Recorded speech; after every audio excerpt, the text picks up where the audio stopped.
Formative assessment is a powerful trigger of self-directed learning, putting the student in the driver's seat. The learner takes an active role in the assessment process, working collaboratively with the teacher and peers to shape their own learning journey. When students focus on assessment, they gain a deeper understanding of learning goals, quality standards, and what success looks like. Practical strategies, like those presented in the ETF FormA toolkit, make this meaningful student participation possible, turning ideas into everyday classroom practices. Formative assessment brings unique benefits to both learners and teachers. For students, it builds confidence through low-stakes feedback, helps them understand how they learn, not just what they've learned, develops analytical competences, ability to learn, and critical thinking, encourages reflection, self-assessment, and ownership of progress.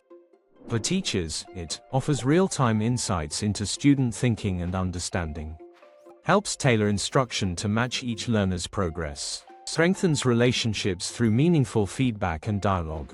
By exploring questions like, what should be assessed, when, how, and by whom, students start to connect the assessment language with their own experience and vision, making learning more meaningful, relevant, and transparent. By looking at different examples, students recognize what makes work effective. Comparative practical assessment contributes to their ability to judge quality and define the steps for improvement. It's often easier to evaluate someone else's work.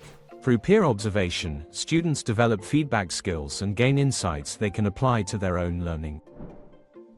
Teachers may find this shift challenging and feel a lack of professional competence to take up the new role. But when teachers take on a more supportive, collaborative role, it creates space for partnership and the co-creation of competences with students.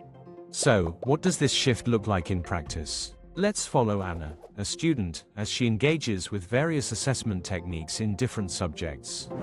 During a renewable energy lesson, Anna uses traffic light feedback, raising a red card to indicate that she needs help. After receiving clarification, she turns her card green.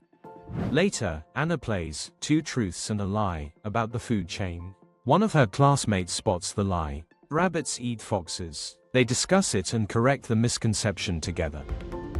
In a language arts lesson, Anna uses the peer observation technique to analyze her classmate's poem. This exchange sparks fresh inspiration.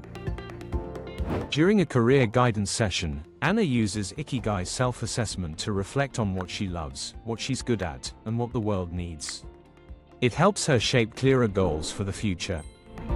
In history class, the comparative ranking technique helps Anna's team to evaluate peer essays on civil rights and gain new insights into the topic they are exploring. Through activities like these, formative assessment becomes a shared journey. But this shift is not only about the classroom or the training course.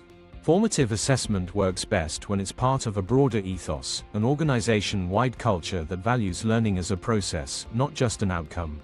For schools and training providers, this approach promotes equity and encourages collaboration between students, teachers, management, and the community.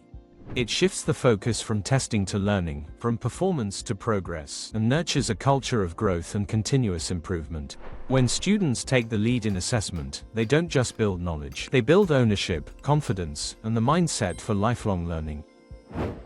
FormA, small steps, big learning.